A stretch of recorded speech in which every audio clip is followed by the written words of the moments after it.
الرحیم۔ یہ ریڈیو قطر ہے۔ اب آپ محمود احمد سے خبریں سنیے۔ ابتدا میں پیش خدمت ہیں اہم خبروں کی سرخیاں۔ صاحب اسم امیر نے روس کے صدر کو تعزیت کا برقی پیغام ارسال کیا ہے۔ شورا کونسل کے اسپیکر نے کل میڈرڈ میں عرب پارلیمانی گروپ کے رابطہ اجلاس میں شرکت کی۔ آج دوحہ میں امریکہ اور افغانستان میں طالبان کی حکومت کے وفود کے درمیان مذاکرات شروع ہو رہے ہیں۔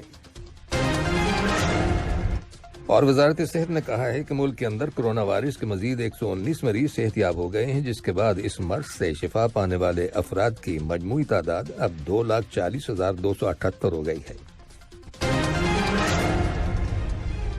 یہ تھی اہم خبروں کی سرخیاں، اور اب سے چند لمحوں بعد تفصیل سے خبریں نشر کی جائیں گی۔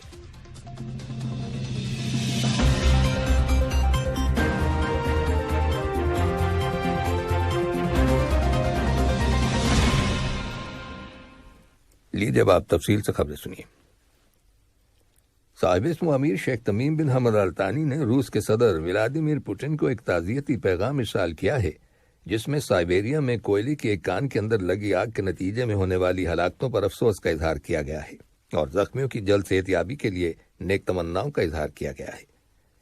نائب امیر شیخ عبداللہ بن حمد آل ثانی نے بھی اس موقع پر روس کے صدر ولادیمیر پوٹن کے نام تعزیت کا تار روانہ کیا ہے۔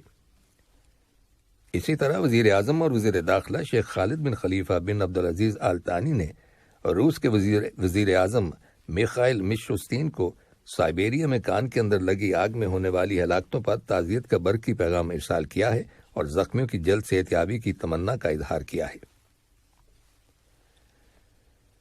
شورا کونسل کے اسپیکر حسن بن عبداللہ الغانم نے عرب پارلیمانی گروپ کے رابطہ اجلاس میں شرکت کی ہے، جو بین الپارلیمانی یونین IPU کی 143ویں اسمبلی کے موقع پر منعقد ہوا۔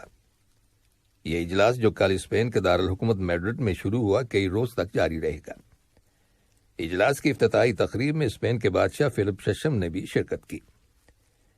اجلاس کے آغاز میں عرب پارلیمانی یونین کے سیکرٹری جنرل فائز الشواویکا نے اسپیکر حسن بن عبداللہ الغانم کا خیر مقدم کرتے ہوئے شورا کونسل سے متعلق ان کی ذمہ داریوں میں کامیابی کے لیے نیک خواہشات کا اظہار کیا اور کہا کہ وہ عرب پارلیمان میں مزید تعاون اور ہم آہنگی کے خواہش مند ہیں۔ اجلاس کی کارروائی کے دوران 143ویں IPU اسمبلی کے ایجنڈے میں شامل کئی موضوعات پر بحث کی جائے گی۔ شورا کونسل کی داخلی اور خارجی امور کی کمیٹی کے چیئرمین ڈاکٹر علی بن فتائس المری اور شورا کونسل کے رکن اور سیکرٹری جنرل ڈاکٹر احمد بن ناصر الفضالہ بھی اجلاس میں شرکت کر رہے ہیں۔ اس موقع پر شورا کونسل کے اسپیکر حسن بن عبداللہ الغانم نے ترکی کی گرینڈ نیشنل اسمبلی کے اسپیکر مصطفیٰ سنتوب کے ساتھ ملاقات کی، جس میں دو طرفہ تعلقات زیر بحث آئے۔ آج دوحہ میں امریکہ اور افغانستان میں طالبان کی حکومت کے وفود کے درمیان مذاکرات شروع ہو رہے ہیں۔ افغانستان کے وفد کی قیادت قائم مقام وزیر خارجہ امیر خان متقی کریں گے۔ وہ بعد میں دوحہ میں ایک یورپی ڈیلیگیشن کے ساتھ بھی ملاقات کریں گے۔ طالبان لیڈرز کے ساتھ ان دو روزہ مذاکرات میں افغانستان کے لیے امریکہ کے ایک خصوصی ایلچی تھامس ویسٹ اپنے ملک کے وفد کی قیادت کریں گے۔ قطر کو سن 2021-2025 کی مدت کے لیے عالمی ثقافتی ورثہ کمیٹی کا ممبر منتخب کر لیا گیا ہے۔ اقوام متحدہ کی تعلیم اور ثقافت سے متعلق تنظیم یونیسکو کی جنرل کانفرنس کے 41ویں اجلاس کے دوران اوپن سیٹس کے امیدوار ممالک میں قطر نے سب سے زیادہ ووٹ حاصل کیے۔ قطر نے 114 ووٹوں کے ساتھ یہ انتخاب جیت لیا۔ بیلجیم نے 103 اور زیمبیا نے 100 ووٹ حاصل کیے، جبکہ روانڈا کو 90 ووٹ ملے۔ اس موقع پر قطر نیوز ایجنسی QNA کو دیے گئے ایک بیان میں یونیسکو میں قطر کے مستقل نمائندے ڈاکٹر ناصر بن حمد الحنزاب نے کہا کہ قطر کو عالمی ثقافتی ورثہ کمیٹی میں شمولیت پر فخر ہے اور یہ انتخاب عالمی ثقافتی ورثہ کے سٹینڈرز اور قومی اور بین الاقوامی سطح پر اویئرنیس یعنی آگاہی کو فروغ دینے کے سلسلے میں قطر کی غیر معمولی کوششوں کی عکاسی کرتا ہے۔ انہوں نے مزید کہا کہ ریاست قطر اپنی رکنیت اور ممبر ممالک کے ساتھ تعاون کے ذریعے عالمی ثقافتی ورثے کے تحفظ کے لیے کمیٹی کے رول میں اضافہ کرے گی۔ وزارت صحت نے کہا ہے کہ ملک کے اندر کرونا وائرس کے 151 نئے کیسز رجسٹر کیے گئے ہیں، جن میں سے 145 کا تعلق لوکل کمیونٹی سے ہے، جبکہ 6 کیسز کا تعلق ان ٹریولر سے ہے جو حال ہی میں بیرون ملک سے دوحہ آئے ہیں۔ وزارت صحت نے کرونا وائرس کے مزید 119 مریضوں کے صحت یاب ہو جانے کی بھی تصدیق کی ہے، جس کے بعد اس وبائی مرض سے شفا پانے والے افراد کی مجموعی تعداد اب 2,40,278 ہو گئی ہے۔ دنیا اسنا وزارت صحت نے اعلان کیا ہے کہ اس نے افریقہ میں کووڈ 19 کی نئی قسم کے منظر عام پر آنے کے بعد اپنی ٹریول اینڈ ریٹرن پالیسی کے تحت ریڈ لسٹ کنٹریز کو اپ ڈیٹ کیا ہے۔ چنانچہ بوتسوانا، اسواطنی، لسوتھو، نمیبیا، جنوبی افریقہ اور زمبابوے کو ریڈ لسٹ ممالک میں شامل کر لیا گیا ہے۔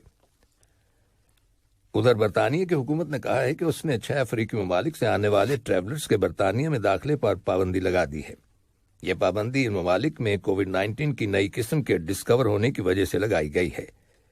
ان ممالک میں جنوبی افریقہ، نمیبیا، لسوتھو، اسواطنی، زمبابوے اور بوتسوانا شامل ہیں۔ عالمی ادارہ صحت WHO کا کہنا ہے کہ کرونا وائرس کی یہ نئی قسم انتہائی باعث تشویش ہے اور ابتدائی شواہد کے مطابق اس نئی قسم میں دوبارہ انفیکشن کا خطرہ وائرس کی دیگر اقسام سے زیادہ ہے۔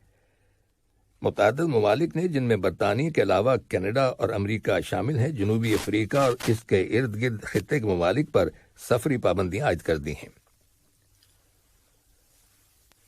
حمد میڈیکل کارپوریشن HMC کے بلڈ سروس کے شعبے کو خون کے احتیاط کی فوری طور پر ضرورت ہے، چنانچہ HMC نے عوام سے کہا ہے کہ وہ O negative, O positive, A negative, B negative اور AB نیگیٹو خون ڈونیٹ کریں۔ بلڈ ڈونرز یہ احتیاط حمد جنرل ہاسپٹل کے قریب واقع بلڈ ڈونیشن سینٹر میں اتوار سے جمعرات تک صبح 7 بجے سے رات 9:30 بجے تک اور ہفتے کے روز صبح 8 بجے سے دوپہر 2 بجے تک جمع کرا سکتے ہیں۔ یہ خبریں ریڈیو قطر سے نشر کی جا رہی ہیں۔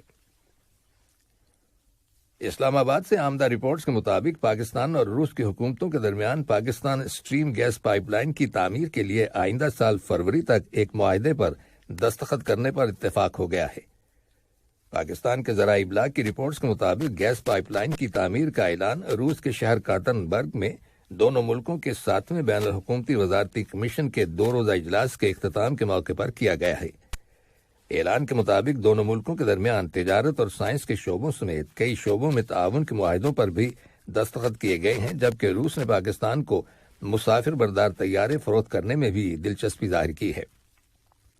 واضح ہے کہ پاکستان اور روس کے مابین اس وقت تجارتی حجم تقریباً $80 کروڑ تک پہنچ گیا ہے، لیکن یہ تجارتی حجم دونوں ملکوں کے درمیان تجارت کے امکانات سے مطابقت نہیں رکھتا۔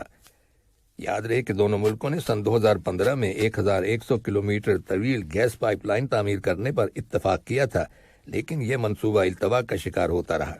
ایک بار پھر یہ دونوں ممالک اس منصوبے کو پائے تکمیل تک پہنچانے کے لیے پرعزم ہیں۔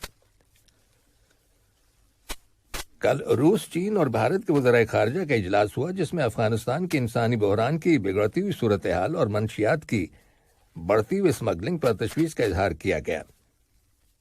اس ورچوئل سہ فریقی اجلاس میں افغانستان کے بحران کے علاوہ دیگر کئی امور بھی زیر بحث آئے۔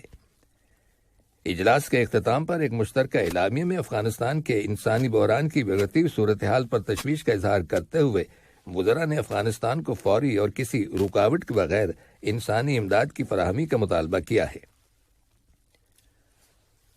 اور اب کچھ خبریں کھیلوں کے بارے میں۔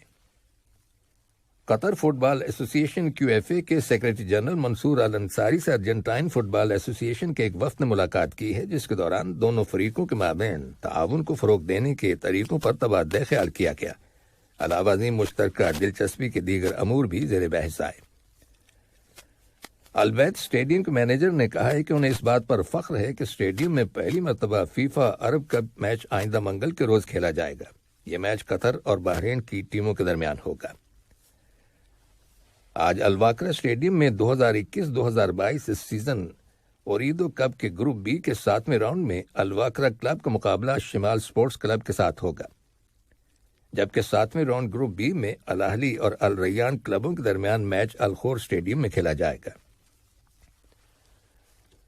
بھارت کے شہر کانپور میں نیوزی لینڈ اور بھارت کی کرکٹ ٹیموں کے درمیان 2 میچوں کی ٹیسٹ سیریز کے پہلے میچ کے دوسرے روز کل کھیل ختم ہونے تک بھارت کی ٹیم کے 345 اسکور کے جواب میں نیوزی لینڈ کی ٹیم نے 129 رنز بنا لیے تھے اور اس کا کوئی کھلاڑی آؤٹ نہیں ہوا تھا۔ آج میچ کا تیسرا دن ہے۔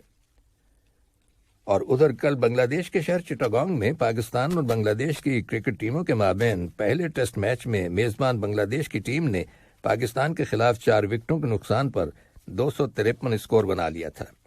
آج میچ کا دوسرا دن ہے۔ آخر میں اہم خبروں کی سرخیاں ایک بار پھر سن لیجیے۔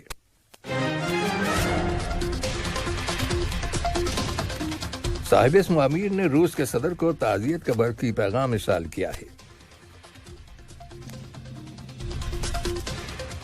شورا کونسل کے اسپیکر نے کل میڈرڈ میں عرب پارلیمانی گروپ کے رابطہ اجلاس میں شرکت کی۔